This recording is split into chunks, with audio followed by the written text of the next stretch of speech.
I watched a show yesterday or the day before. I watched part of it on actual 9/11. I was gone, so I was not able to participate in some of the events that took place. I hear hundreds, 400 at least, showed up to Albany's event over here. I don't know how many showed up to Lebanon's. I wish I'd been able to go, but then, so I watched the news coverage of that day. It was a 2.5 hour type thing, and it still affected me greatly. And I had tears. And I will start by saying where I was that day. I was at dispatch. I was a police, fire, EMS dispatcher, and was at work that day and was on break in the morning in the break room, and they had the TV on, and I saw that happen, the first tower, and then the second a little later. And I had gone to a national meeting. I was the state president of an organization, and had 2 days before, the day before, actually, yeah, a couple days before, I'd gone to a meeting in Colorado, had flown back on September 10th. And my children and my husband met me at the end of the tarmac as we came off. And the kids were little, and they got to go onto the plane, and they got a tour, and they got little cards, and they got captain's wings, the whole thing. And the very next day, what a change. That would be never to happen again. And I always like to think they're one of the last kids that got that tour, probably. So that's where I was. I would like to know where each of you were. Darlene, where were you that day, and how did it make you respond? Thank you, Beth, fellow Toastmasters. At the time, 2001, I was teaching I believe I was teaching in Ione. And it was in the morning. I was getting ready to go to school. And I had the TV on, just kind of casually paying attention to things as I was getting ready. And all of a sudden, the news came on, interrupted whatever I was watching, and the first airplane hit the tower. And it's like, this can't be happening. I was glued to the TV set. All of a sudden realized I did need to go to work. So I went to work. And needless to say, myself, all the other teachers, the students, we all gathered around the TV and watched. Classes just kind of went, because you couldn't help but watch. People were, it's like, it was unbelievable. Why would someone do this? And for days afterwards, it kept being on the news, and we watched it. The day that was the 11th here was that Saturday. I decided not to watch any of the reviews because I knew it would make me cry. Sunday, I was looking at Facebook, and I happened to start reading something that someone posted about it, a story that they had run across. Sure enough, it made me cry. It was a story about someone that was on Flight 93 and how they had called dispatch, and the last few words before the plane crashed, and how those people in that plane were so heroic and stopped the plane from hitting the White House. We will never forget. Back to you, Madam Tabletop Master. Thank you, Darlene. I think today's topic is just out of respect for what happened. And obviously it's still emotional. When they'd go to break, they would show all the pictures, and one of them was of firemen sitting on a burned out, covered in powder and dust of a fire engine. And I was talking to my son, he started with the fire department again this last week, and I asked him what I said, gosh, I don't remember how many firemen passed away that day. Boy, that number was just right there. So I don't think they will ever forget either the policemen and the people that ran towards that day instead of running away. And I know at dispatch, it certainly changed our day and our weeks and our months because of the calls we got about just anybody saw somebody of that nationality, and by golly, they were calling 911. And so I think that part was not the best side of ourselves. You know, it took a long time to change it. Mary, what about you? I was home that day. I had just gotten another job, so I was on a day off before I started my new job.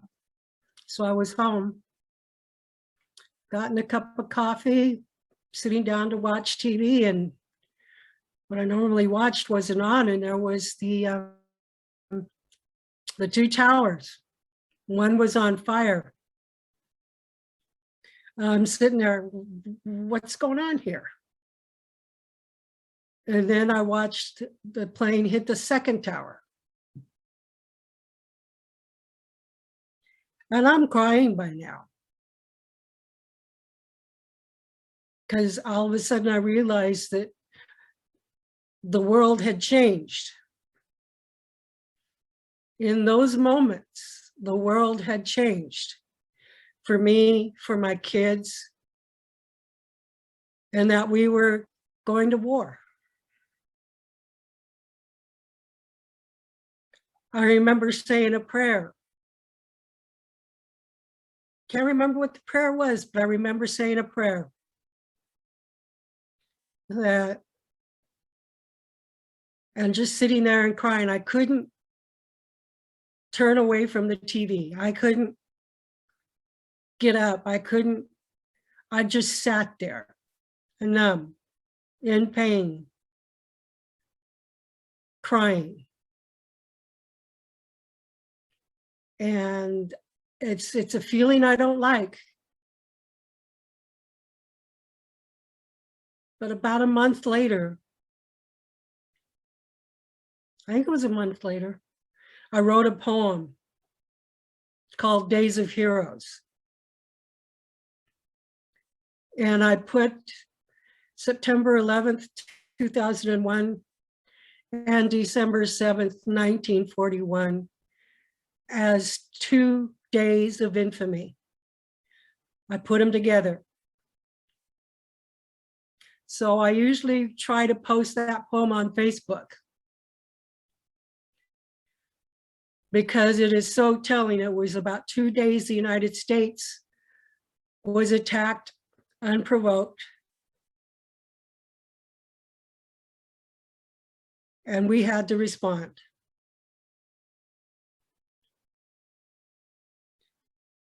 That's a day I'll never forget. I'll never forget how I felt, never forget the emotions. I was angry, I was hurt, if I had been younger, I would have enlisted. But I had young children that I had to take care of, even though, and I had a new job I was going to. So I decided the best thing for me to do was just to continue to live my life and take care of my loved ones as best as I could. And that's what I did. Because in my way, if I continued to live, I would beat those terrorists because I continued to live. I continued to live my life. And my children are all grown, and I had 2 beautiful granddaughters that I'm truly blessed with. So in a lot of ways, 9/11 helped me grow up to become a better person than I was. Thank you. Thank you, Mary. I bet that's quite the touching poem. I bet it really is. You're right. They had their day as well. They had their day. they had an officer on, who I guess made the rounds after this had happened, because he lost his partner that day when the towers went down, and his partner was a canine. And they showed pictures, and they even took a moment for the canine and those officers. But I know that he mentioned they were not written, their names were not written on the wall. And he was hoping that someday those canine officers would be. And I hope so too. I hope that those canine officers are added to the wall. Levon. Yes, Beth. I probably had a lot of the emotions already spoken. We had the cafe open up there on exit 202. We did not have big screen TVs, so I'm kind of barely getting used to cell phones. But as customers would come in, they would report what they heard or saw. And I guess my first thought was, how can that happen in the US? And is it true that now we have war in our land that we see on TV in the East? And so I got reports from different drivers, different customers, and things kind of came to pretty much a standstill while everybody was looking on their phones to see what really was going on. And I remember saying prayers throughout the day for all of those that were involved in our responders that were so brave to go into the building and look for people. And then as I was in South Dakota last week, there were different programs of some of the women survivors all these years later, and how it affected their life. And it's amazing what something like that can do to us. And even though we live out here, it affected our whole country. And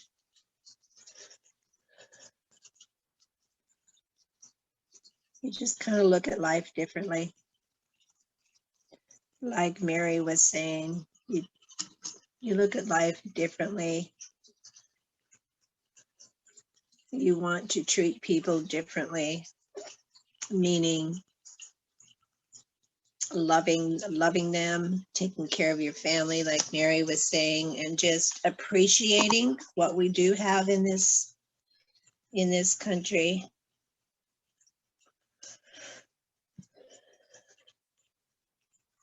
Yeah, it is still pretty raw sometimes when you're actually stop and think about it, or listen to the updates of the people that have survived and how they're doing.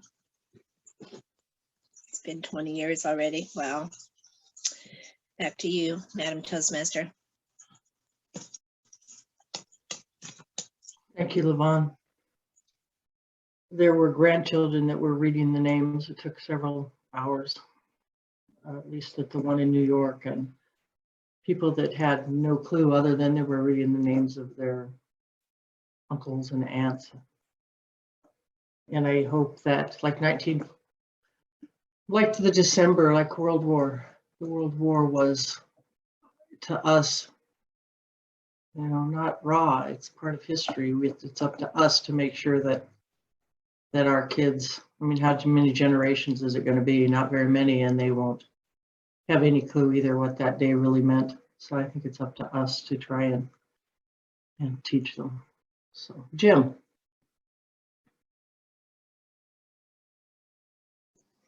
Thank you, Madam Table Topic Master, fellow Toastmasters. That day, I actually was going to work, and I believe it was 9/11 back then was either Tuesday or Wednesday, and it did make changes in our lives. Security was tightened during the Pendleton Roundup, and one thing that concerned me was the fact that after you hear the history of it, is there's been some issues that the higher ups knew that people were planning to attack the US. Intelligence told them that to be aware. The concern that I have is they could have done something a lot sooner, but of course you never know what day it was going to be. And the important thing is that we survived as individuals and as a country, that they took the appropriate action when they found the responsible party, and they did justice. I don't think it'll ever do the justice because of so many lives that were lost. And that concerns me as well, because the best that we can do and the best we can be responsive is to ensure that we have a strong America, that we can defend ourselves. And it did help in a lot of ways to make our country more secure. There's issues today that we need to be aware of, so 9/11 never happens again. And I think it is important that we remember those that did lose their lives and never forget. And I like their phrase on their walls, gone but never forgotten, because they did sacrifice their lives to save others. Thank you, Madam Table Topic Master.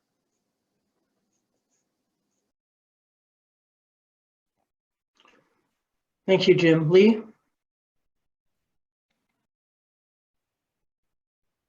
Good morning, everyone. Thank you, Madam Table Topics Master. I know it was a Tuesday because where I worked at was at Yellow Hawk Tribal Health Center. And every Tuesday mornings, they have meetings from 7:30 to 11:30. So I knew it was a Tuesday because we were just not having any patients be seen at that time. And then we had a small TV that was on that we could watch some of that happen at that time. Back then, I didn't know much about news or anything like that other than what I had seen on the news. So I didn't really understand a lot of that either. And I was kind of on the downside of from this job going into another job, because I just recently found out I got another job. Kind of waiting for this job to end and go to another job. Now I'm a lot more aware of what's going on, which sometimes things on the news now make me mad because it's like, why did you do that? But I was at work watching some of it on TV as I was at work. I was just watching some of that on TV, and got to get the word responsive in there. Things now have more effect on me now than they have before. Now that I'm more aware, I'm just not into the news, but now I am. So I'm a little more responsive with what's going on TV. But now that I think about it, thinking back, I do remember where I was at. I was at work, and it hits me more now than it has before. And things that are going on now have more of an effect on me. Thank you, Madam Table Topics Master. Thank you, Lee. I think anything that has such strong emotions attached, and we use this in Toastmasters, that's how That's why we all remember. We know exactly where we were, you know. But the kids that grow up today have no idea that you used to go into concerts without being looked at, or just walk to a plane or go to the tarmac. Or they have no idea about the freedoms that we lost, but for our protection. So, and before we go to Eric, I don't know what you guys think, but maybe what do you think about, we don't choose a winner today for table topics, but all of us. I don't know. It's a thought. We can talk about it.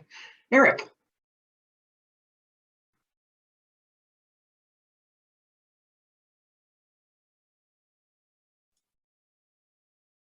I'm gonna restart my time because I was muted. Thank you, Beth, for this opportunity. But you know, I haven't really had a chance to share my story, and it's really one thing is that my mom wasn't at the house. She was doing the family talk show, and she was traveling. She was in Sacramento at the time, and it really changed everything for me, because that dynamic, you know, I woke up, I slept in that day, and the radio wasn't turned on. And my brother, you know, he kind of helped me get ready for school, and I was in 8th grade going to the Yellow Banana. And you know, I woke up with a great mood, and on the bus ride, there were a lot of the kids knew on the bus ride to school, and they were talking about it. I had no idea what they were talking about. I was, you know, trying to picture like a Bruce, like John Van Clendan, or, you know, like a action movie where a plane gets hijacked, but instead of it being on the tarmac, it's in the air. You know, I didn't understand what was going on until you know, history class rolled around, and there was nothing but the live TV feed of what had happened. And so I found out late, and with that, you know, I didn't get to watch it live, and I feel like it was a little bit of a more hysterical mood set for me, because I didn't know what to make of it. And you know, I tried to imagine it, and I didn't know how to. But it's important that, you know, we share these stories of what happened. I mean, it's engraved in our memories of that day. That day is, and even the following week, it's permanently there. So just, you know, remembering and all that. Thank you.